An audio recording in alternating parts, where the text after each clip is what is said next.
First rank Sanat,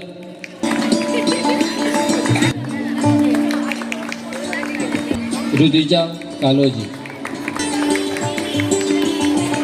second place Rohit सन। First place Siya Samir Parab. Please Sachin, thank you ma'am.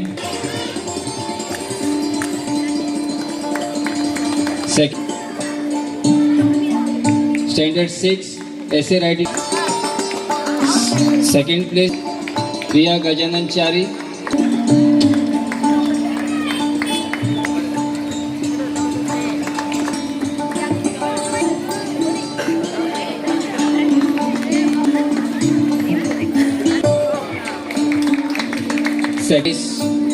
Gunwant Suraj Parab. Thank you. ऐसे writing competition and second place Anish. Second place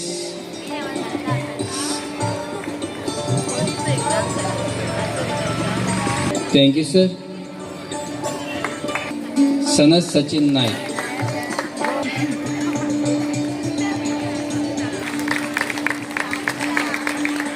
sorry गिरिया गजानन चारी sorry सगळी त्याच्यात price मेळे म्हणून ते नाही गेले सॉरी।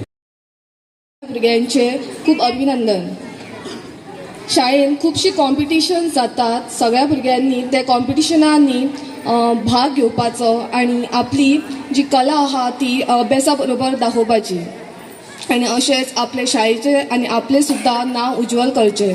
आणि परत एकदा हांव सगळे पार्टिसिपेट जाल्ल्या भुरग्यांक अभिनंदन करता आणि म्हाका हांगासर आपयल्या बद्दल आयोजकांचे आभारी आसा। धन्यवाद। आज मी जे काही आहे त्याची सुरुवात इथूनच झालेली, या शाळेतूनच झालेली। हीच ती जागा आहे जिथे खेळ हा प्रकार माझ्या आयुष्यात आला किंवा खेळाला मी आपलंसं केलं। तीच ही जागा, तेच हे मैदान या शाळेचं। आणि त्यामुळेच कदाचित मी आज एक शारीरिक शिक्षिका, एक PE टीचर म्हणून आपल्या सर्वांसमोर उभी आहे। त्यात या शाळेचा खूप मोठा वाटा आहे आणि आपले PE सर महाले सर यांचा पण खूप मोठा वाटा आहे यात। इथेच याच मैदानावर एक स्वप्न पाहिलेलं आणि इथे खरं केलं किंवा खरं झालं ते माझ्या या सर्व शिक्षकांच्या आणि माझ्या कुटुंबाच्या, माझ्या पालकांच्या, माझ्या भावंडांच्या साथीनेच पूर्ण झालं ते स्वप्न। त्यामुळेच इथे उपस्थित असलेल्या सर्व विद्यार्थ्यांना मला सांगायचं आहे की स्वप्न पहा, मोठी स्वप्न पहा। यश काही असं एका दिवसात नाही भेटत। आपल्या स्वप्नांच्या दिशेने दररोज छोटी छोटी पावलं टाका। वाटेत चुका होतीलच, पण त्या चुकांमधूनच आपण शिकायला हवं आणि या वाटचालीत आपल्याला मार्गदर्शन करायला आपले पालक, आपले शिक्षक नेहमीच असतील। आपल्या पालकांवर, आपल्या शिक्षकांवर विश्वास ठेवा, त्यांचा आदर करा। या शाळेने मला खूप काही दिलं आहे आणि आज ही जी संधी मला दिली, ही जी संधी आहे ती या सगळ्या ऋणांची एक गोड आठवण आहे। ती मी कायमच जपून ठेवीन, त्याचा मला नेहमीच अभिमान राहील। माझ्या शाळेच्या उज्ज्वल यशासाठी आणि सर्व विद्यार्थ्यांच्या उज्ज्वल भविष्यासाठी माझ्या खूप खूप शुभेच्छा। एवढा मोठा होता की मला सुद्धा आश्चर्य वाटलं। मी त्यांना 1-2 ओळीमध्ये माझा परिचय दिलेला होता, पण मुळात पत्रकार असलेले राजेश परब यांनी माझ्याबद्दलची माहिती गोळा केली आणि मोठा परिचय करून दिला। खरं तर माणसाचा परिचय हा त्याच्या व्यक्तिमत्वातून होत असतो। आज या ठिकाणी माझ्या सोबत असलेल्या माझ्या 2 विद्यार्थिनी आहेत। एक आहे गावची सरपंच स्नेहा आणि दुसरी आहे माझ्या क्षेत्रामध्ये काम करणारी क्रीडा शिक्षिका सुप्रिया। आणि पडद्यामागे या हायस्कूलमध्ये काम करणाऱ्या 2 शिक्षिका आहेत. त्याच्यामध्ये आहे सुखदा नाईक आणि दुसरी आहे संतोषी परब. खरं तर आपले विद्यार्थी ज्यावेळी अशा प्रकारे भेटत असतात त्यावेळी ऊर भरून येत असतो.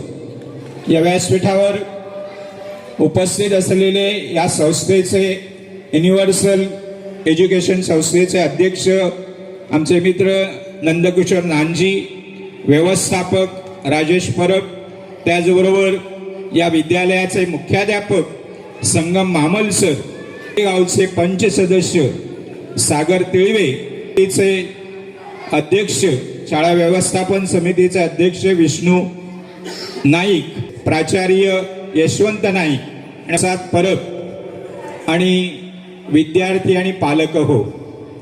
खरं तर स्नेहसंमेलन म्हणजे एक आनंदाचा अनुभव असतो. आपल्या मुलांचं कोड कौतुक करण्यासाठी आपण जमलेलो असतो आणि त्यावेळी आमच्यासारख्या प्रमुख पाहुण्यांची भाषणं केव्हा संपतात याकडे आपले लक्ष लागलेलं असतं. मी आपला जास्त वेळ घेणार नाही. वेळेचं महत्त्व आपणा सगळ्यांना माहीत आहे. वेळ दुसऱ्याकडून आपल्याला घेता येत नाही किंवा घड्याळ बंद पाडून वेळ थांबवता येत नाही किंवा परीक्षेच्या अगोदर 1 तास मला वेळ दे रे असं मागता येत नाही. हे वेळेचं महत्त्व ओळखूनच मी या ठिकाणी बोलणार आहे. आपल्या गावातील शाळा हे आपले ज्ञान मंदिर हे आपलं असतं. आजच्या या धावपळीच्या जीवनामध्ये किंवा आपल्या गावामध्ये आपल्या शाळामध्ये जे बालरथ आले त्या बालरथातून एक स्पर्धा झाली की या गावातील विद्यार्थी त्या गावात, त्या गावातील विद्यार्थी या गावात, म्हणजे ही विद्यार्थ्यांची पळापळी सुरू झाली. आणि या ठिकाणी भूमिका इंग्लिश स्कूल सारखी आपल्या गावामध्ये असलेली संस्था, आपल्या मातीत निर्माण झालेली संस्था, या संस्थेकडे आपण दुर्लक्ष करू लागलेलो आहोत. या निमित्तानं मी या ठिकाणी पालकांना सांगेन, खरं तर आज अनेक शाळा निर्माण झालेल्या आहेत आणि आपल्याला वाटतं आपला मुलगा आपल्या गावापासून दूर जर गेला, म्हापशामध्ये गेला, पणजीमध्ये गेला, आणखी कुठेतरी गेला तर तो चांगलं शिक्षण घेईल. पण ही गोष्ट जरी खरी वाटत असली तरी या ठिकाणी आपल्याच गावामध्ये शिक्षण घेऊन मोठं होता येतं याची उदाहरणं या व्यासपीठावर आहेत. आणि त्यासाठी या निमित्तानं मी आपल्याला सांगेन, ही आपल्या गावातील संस्था आहे. आपल्या गावातील युवक या ठिकाणी या संस्थेचं कार्य पुढे घेऊन जाण्यासाठी तयार आहेत. देवी भूमिकेचा आशीर्वाद या संस्थेला आहे आणि पालक म्हणून आपणही या ठिकाणी या संस्थेला सहकार्य करावं अशी विनंती या व्यासपीठावरून करावीशी वाटते. मित्र हो, शिक्षणानं माणसाचं मस्तक सुधारतं आणि शिकलेला माणूस कधीही कुणासमोर नतमस्तक होत नाही. तो अभिमानाने, ताठ अभिमानाने उभा राहत असतो आणि त्यासाठी आपली मुलं शिकली पाहिजेत. भले डॉक्टर इंजिनियर झाली नसली तरी आपल्या मुलांनी आपल्या वडीलधाऱ्या माणसाचा मान राखावा अशी आपली अपेक्षा असते. आणि हे सगळं ज्ञान जे असतं ते हे ज्ञान आपल्याला अशा प्रकारच्या ज्ञान मंदिरामध्ये प्राप्त होत असतं. महात्मा गांधी, मोहनदास करमचंद गांधी तेही सांगतात की पुस्तकामुळेच मी महात्मा या दिशेने वाटचाल करू शकलो. हे सगळं जे काही आहे ते अवांतर वाचनाचं महत्त्व आहे. आज अनेक ठिकाणी मोबाईलवर बोलला नाही तर ते स्नेहसंमेलन पूर्ण झालं असं होणार नाही. मोबाईल आपण म्हणतो, खरं तर मोबाईल वाईट नाही, पण मोबाईलचा वापर आपण कसा करावा, जगाच्या कुठेतरी कानाकोपऱ्यात असलेलं ज्ञान जे आहे ते ज्ञान किंवा जग जे आहे अगदी सेकंदावर आलेलं आहे. आणि आपल्याला जर एखादं ज्ञान पाहिजे असेल तर त्या मोबाईलच्या माध्यमातून, इंटरनेटच्या माध्यमातून अनेक माध्यमातून, मीडियाच्या माध्यमातून ते ज्ञान आपण मिळवू शकतो.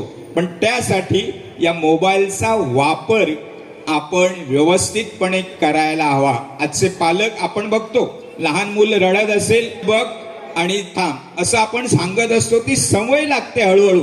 आणि आज आम्ही कॉलेजमध्ये शिकवत असताना पहिली जर अडचण असेल, ही मोबाईल ही अडचण झालेली आहे. याच्या काळामध्ये आपण, कोविडच्या काळामध्ये आपण माणसं एकमेकांना भेटू शकत नव्हतो, त्यावेळी खरं तर त्या मोबाईलची गरज, मोबाईल हे वरदान ठरलेलं होतं आणि त्यावेळी आपण या मोबाईलचा वापर केला. पण आज या मोबाईलचा अतिरेक होताना आपल्याला दिसतो. म्हणून पालक या नात्याने, मीही एक पालक आहे आणि पालकांनी किंवा ज्यांनी मोबाईलचा शोध लावला, तर शोध लावणाऱ्याने सुद्धा आपल्या मुलाला 18 वर्षे होईपर्यंत मोबाईल हातात दिलेला नव्हता. आज भले मुलगा जन्माला आला आणि रडायला लागला की त्याच्या हातामध्ये आपण मोबाईल देतो. मी काही मोठा उपदेश करणारा नाही, पण एक गोष्ट जर आपण केली, मोबाईलचा वापर मर्यादितपणे केला, तर निश्चितच ही सगळी मुलं अभ्यासाकडे लक्ष देतील. मी जास्त वेळ बोलत नाही.